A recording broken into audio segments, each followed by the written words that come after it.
ఇప్పుడు గీత తిరిగొచ్చింది.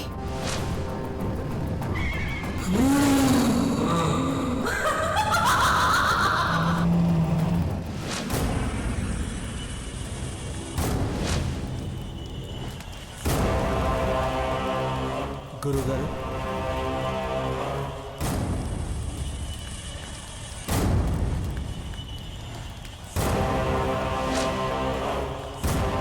మరణం పొందిన గీత మళ్ళీ బతికి ఎందుకు వచ్చింది?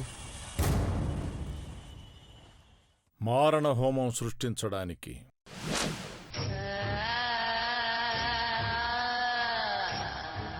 ఈ సృష్టిలోని అతీంద్రియ శక్తుల్ని కొన్ని ప్రేతాత్మలు దుర్వినియోగం చేస్తాయి. అంటే వాళ్ళు కూతురు అనుకుని భ్రమపడే గీత ప్రేతాత్మ.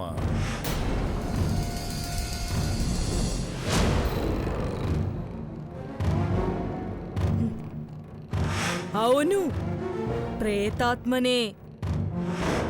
నువ్వు నన్ను గుర్తుపట్టగలవు గాని నా మీద పిచ్చి ప్రేమ పెంచుకున్నా అమ్మా నాన్న అంజలి నన్ను గుర్తుపట్టగలరా? గుర్తుపట్టలేరు.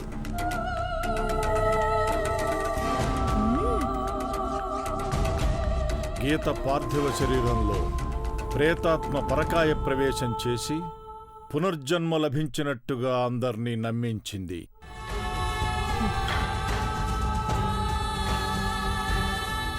నమ్మితేనే కదా స్వామి ఎవరినైనా మోసం చేసేది.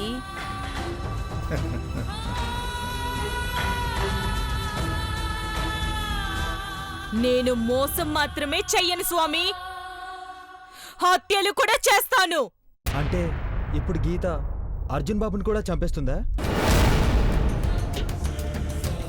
అందుకేగా వచ్చింది.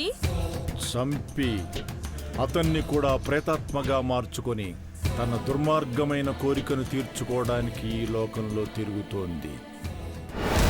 అది దుర్మార్గం ఎలా అవుతుంది? అర్జున్ని ప్రాణానికి ప్రాణంగా ప్రేమించాను.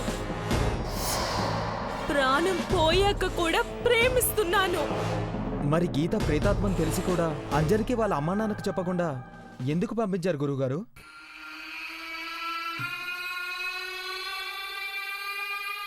గీత గురించి ఏ నిజం చెప్పినా ఆ కన్నపేగు భయపడదు, బాధపడుతుంది.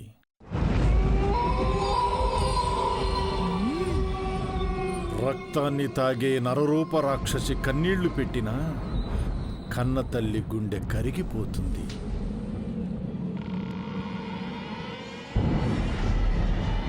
అందుకే ఆ నిజాన్ని దాచిపెట్టి వాళ్ల మీద కోపాన్ని ప్రదర్శించాను. తెలివితేటలు చూపించావా స్వామి? నువ్వు చెప్పినా చెప్పకపోయినా ప్రయోజనమేమీ లేదు.